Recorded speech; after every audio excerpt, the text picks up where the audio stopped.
What's the name of that Facebook page, buddy?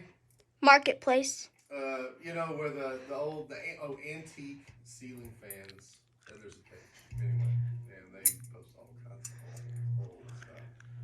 And she's like, "Is there any for sale?" I was like, "I think so."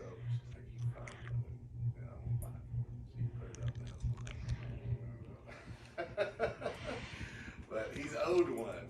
So, which fan did you pick out that you want to buy? A Casablanca or a 80s fan like this.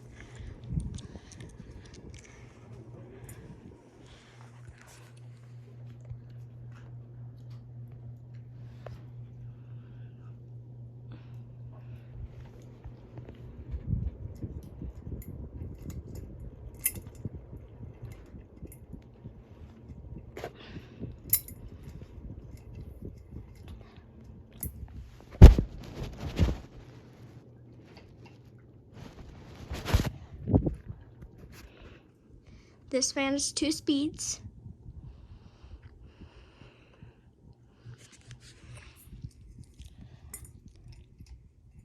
You watching that live golf tournament? Well, apparently. This is a 2-speed fan. It's not reversible. This fan was manufactured around 83 or 82. Thanks for watching.